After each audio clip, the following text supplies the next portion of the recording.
ঘৰৰ মূল প্ৰৱেশদ্বাৰৰ ওচৰত এইকেইটা বস্তু ৰাখক। ই ধন সম্পত্তি সুখ আৰু শান্তিৰ আগমন নিশ্চিত কৰে। ঘৰৰ মূল প্ৰৱেশদ্বাৰৰ ওচৰত এইকেইটা বস্তু ৰাখিলে ঋণাত্মক শক্তি আঁতৰি যায় আৰু দেৱী লক্ষ্মী ঘৰত প্ৰৱেশ কৰে। ঘৰৰ মূল প্ৰৱেশদ্বাৰখন এই দিশত হ'লে সেইখন ঘৰত কেতিয়াও দৰিদ্ৰতাই বাস নকৰে। বাস্তুশাস্ত্ৰৰ মানৱ জীৱনত বিশেষ গুৰুত্ব আছে। দেৱ শিল্পী বিশ্বকৰ্মাজীয়ে সৃষ্টি কৰা এই শাস্ত্ৰখন ইমানেই বিশদ আৰু বিশাল যে ইয়াক সম্পূৰ্ণৰূপে গ্ৰহণ কৰাটো কঠিন। অৱশ্যে ইয়াৰ গুৰুত্বপূৰ্ণ নিয়মবোৰ গ্ৰহণ কৰি আমি আমাৰ ঘৰখনক পবিত্ৰ আৰু ইতিবাচক কৰি তুলিব পাৰোঁ। অট্টালিকা নিৰ্মাণৰ লগত জড়িত বহুতো অত্যাৱশ্যকীয় নিয়ম বাস্তুশাস্ত্ৰত উল্লেখ কৰা আছে। অট্টালিকা নিৰ্মাণ কৰাৰ আগতে প্লটটো কেনেকৈ বাছি ল'ব, নিৰ্মাণৰ বাবে কোন ধৰণৰ প্লট সৰ্বোত্তম আৰু অট্টালিকাৰ ওচৰৰ গছ-গছনি, বাট আৰু মন্দিৰৰ গুৰুত্বৰ বিষয়ে এই সকলোবোৰ বিবেচনা কৰা হয়। ইয়াৰ পিছত অট্টালিকা নিৰ্মাণৰ ক্ষেত্ৰত মূল প্ৰৱেশদ্বাৰৰ দিশটোক অগ্ৰাধিকাৰ দিয়া হৈছে। মূল দুৱাৰখন কোন দিশত হ'ব লাগে যাতে শুভ ফল পোৱা যায় ইয়াৰ বৰ্ণনা কৰা হৈছে। বিভিন্ন দিশৰ নিজস্ব গুৰুত্ব আছে। মূল দুৱাৰখন যদি ভুল দিশত থাকে তেন্তে ইয়াৰ ফলত অশুভ ফলাফল পোৱা যায়, যাৰ ফলত ঘৰৰ ভিতৰত বাস্তুৰ দোষৰ সৃষ্টি হয় আৰু তাত বসবাস কৰা লোকসকলে বহু সমস্যাৰ সন্মুখীন হ'বলগীয়া হয়। মূল দুৱাৰ আৰু ইয়াৰ ভিতৰৰ বস্তু কেনেকুৱা হ'ব লাগে। মূল দুৱাৰৰ আকাৰো মনত ৰখাটো জৰুৰী।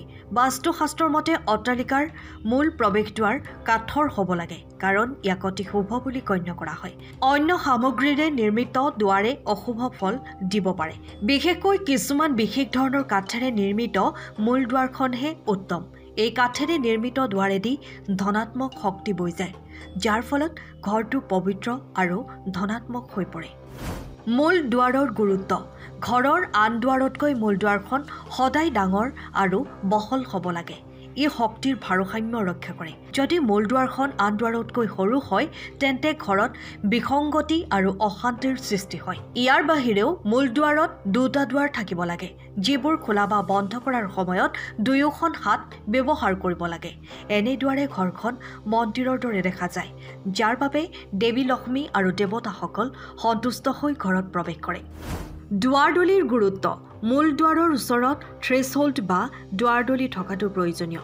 মূল প্ৰৱেশদ্বাৰটো থ্ৰেছহোল্ড অবিহনে অসম্পূৰ্ণ বুলি গণ্য কৰা হয়। বাস্তুশাস্ত্ৰত ইয়াক অট্টালিকাৰ সুৰক্ষাৰ বাবে গুৰুত্বপূৰ্ণ বুলি কোৱা হৈছে।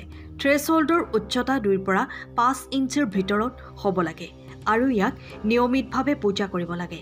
তাৰ ওচৰত এটা দীপ জ্বলাই দেৱী লক্ষ্মী সন্তুষ্ট হয় আৰু ঘৰত সুখ আৰু সমৃদ্ধি বাস কৰে। পৰিষ্কাৰ পৰিচ্ছন্নতা আৰু শুভ লক্ষণ।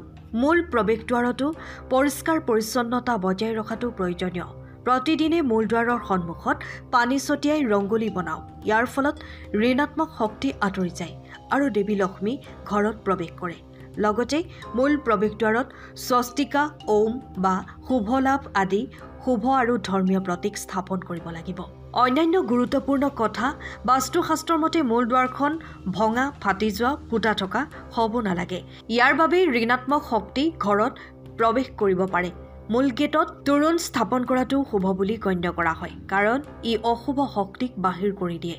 মূল দুৱাৰৰ সন্মুখত কোনো খুঁটা, দেৱাল, ডাঙৰ গছ, পানীৰ টেংকি বা আন কোনো বাধা থাকিব নালাগে। এইবোৰ কথাই ধনাত্মক শক্তিৰ প্ৰৱাহত বাধাৰ সৃষ্টি কৰে আৰু জীৱনত ধন সম্পৰ্কীয় সমস্যাৰ সৃষ্টি কৰে।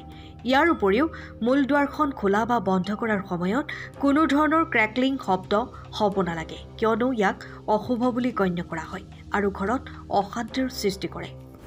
মূল দুৱাৰৰ বাবে কাঠৰ নিৰ্বাচন। মূল দুৱাৰৰ বাবে চন্দন, অশোক, নিম, অৰ্জুন, খাইৰ, শিখম আদি কাঠ ব্যৱহাৰ কৰাটো উত্তম বুলি বিবেচিত হয়। এইবোৰৰ দ্বাৰা নিৰ্মিত দুৱাৰে ধন সম্পত্তি, সুখ আৰু শান্তিৰ আগমন নিশ্চিত কৰে। একে সময়তে বাহেৰা, পিপল, বন্যান বা জ্বলা কাঠ ব্যৱহাৰ কৰিলেও অশুভ ফল পোৱা যায়। সম্ভৱ হ'লে মূল দুৱাৰ আৰু দুৱাৰৰ ফ্ৰেম একেধৰণৰ কাঠেৰে তৈয়াৰ কৰিব লাগে। দিশৰ গুৰুত্ব। ঘৰৰ মূল প্ৰৱেশদ্বাৰ সদায় পূব বা উত্তৰ দিশত হ'ব লাগে। পূব দিশত চন্দন কাঠেৰে নিৰ্মিত মূল দুৱাৰখনে অতি শুভ ফল দিয়ে আৰু ঘৰত দৰিদ্ৰতা বাস নকৰে। যদি আপুনি বাস্তুশাস্ত্ৰৰ এইবোৰ কথা অনুসৰণ কৰে তেন্তে আপোনাৰ ঘৰত সুখ শান্তি আৰু সমৃদ্ধি বাস কৰিব। যদি এই তথ্য উপযোগী বুলি ভাবে তেন্তে চেনেলটো ছাবস্ক্ৰাইব কৰি কমেণ্টত জয় শ্ৰীকৃষ্ণ আৰু জয় মা লক্ষ্মী লিখিব।